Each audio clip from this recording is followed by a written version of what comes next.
अभी मजा आएगा ना भिड़ो। આખો તન પી પી કરે બીજા નાહી જવાની છે પીતળી તું બિયર બાટલી છોડે તે તંદરું તું બીજા નાહી જવાની છે હું કીધું હું બહેર બાટલી છોડું ની છોડું તન છોડતું પણ બહેર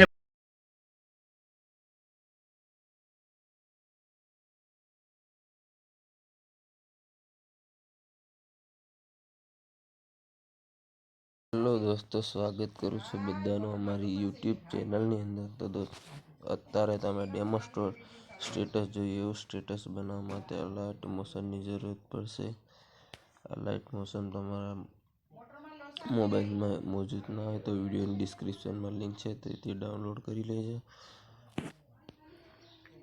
દોસ્તો, તમે નવા હોય પહેલી વાર ચેનલને જોઈ રહ્યા તો ચેનલને સબસ્ક્રાઈબ કરજો, વિડીયોને લાઈક કરજો, તમારા દોસ્તો સુધી શેર કરજો. વિડીયો બનાવવા માટે મટીરિયલ વિડીયોની ડિસ્ક્રિપ્શનમાં છે, તેથી ડાઉનલોડ કરી લેજો. દોસ્તો, વધારે ટાઈમ વેસ્ટ નથી કરતો, લાઇટ મોશન ઓપન કરીને સ્ટેટસ એડિટિંગ શરૂ કરીશું. દોસ્તો, તમે લાઇટ મોશન ઓપન કરશો, આ રીતે ઇન્ટરફેસ જોવા મળશે. તમારે અહીંયા પ્રોજેક્ટ પર ક્લિક કરવાનું રહેશે. પછી અહીંયા તમારે આ પ્રોજેક્ટ પરને ઓપન કરવાનો રહેશે. પછી તમારે અહીંયાથી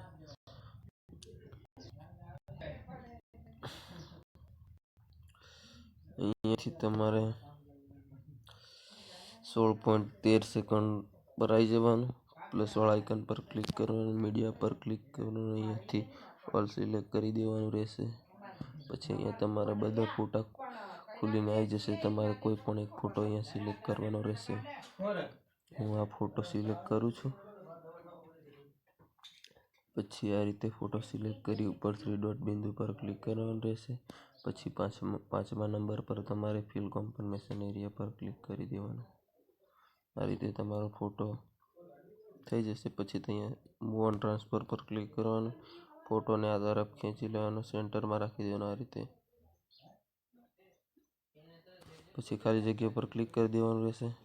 પછી તમારા સોંગની લાસ્ટમાં જવાનું, ફોટો પર ક્લિક કરવાનું, તીરવાળા ઓપ્શન પર ક્લિક કરવાનું. આ રીતે તમારો કંઈક ફોટો એડ થઈ જશે.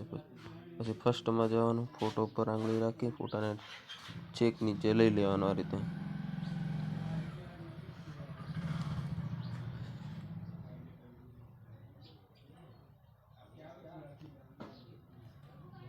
રીતે લઈ લેવાનું. આ રીતે તમારો વિડીયો કંઈક બનીને રેડી થઈ જશે. પછી તમારે પર્સનલી તમારા સ્ટેટસ લોગો લગાવો તો પ્લસ વાળા આઇકન પર ક્લિક કરી મીડિયા પર ક્લિક કરી ઓલ સિલેક્ટ કરી દેવાનું. પર્સનલી લોગો તમારે લઈ લેવાનો આ રીતે. પછી તમારે ઉપર 3 ડોટ પર ક્લિક કરવાનું, ફિલ કોન્ફર્મેશન એરિયા કરી દેવાનું. પછી તમારે આ જે એરો દેખાય છે એની પર ક્લિક કરવાનું. પછી અહીંથી આ ઓપ્શન પર તીરવાળા ઓપ્શન પર ક્લિક કરી દેવાનું. આ રીતે કટ કરી દેવાનું. પછી ફર્સ્ટમાં જવાનું, ઇફેક્ટ પર જવાનું, એડ ઇફેક્ટ પર જવાનું. પછી તમારે ઉપર સર્ચ વાળો આઇકન છે એના પર સર્ચ કરીને આ રીતે આ રેડિયલ વાઇપ કરીને ઇફેક્ટ મળી જશે. તમારે ઇફેક્ટ પર ક્લિક કરવાનું રહેશે.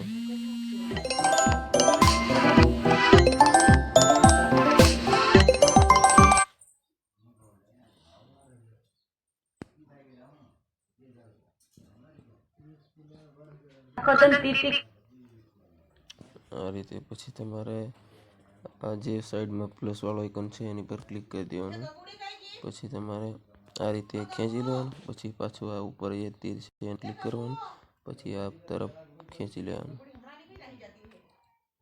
પછી નીચે જવાનું. નીચે જે આડી લાઈન દેખાય છે એને તમારે આ તરફ ખેંચવાની. તમારે જેટલું સેકન્ડ રાખ્યું એટલું તમે રાખી શકો છો. હું 8 સેકન્ડ રાખું છું. 8 સેકન્ડ તમે પણ રાખી શકો છો. 8 થી 9, 10 જેટલા પણ રાખી શકો તમારી રીતે. આ રીતે તમારું કંઈક સ્ટેટસ બની રેડી થઈ જશે. પછી આ જે નીચે આપણે મેં સ્ટેટસ લોગો લગાવ્યો એની નીચે બોર્ડર છે એને બોર્ડર પર આંગળી રાખીને બોર્ડરને ઉપર લઈ લેવાનું. પછી આ ખૂણામાં જે બોક્સ દેખાય છે એના બોક્સ પર ક્લિક કરવાનું રહેશે. અહીંયા એક્સપોર્ટનો ઓપ્શન આવી જશે, એક્સપોર્ટ કરી લેવાનું. આ રીતે તમારો વિડીયો કંઈક સેવ થઈને ગેલેરીમાં આવી જશે.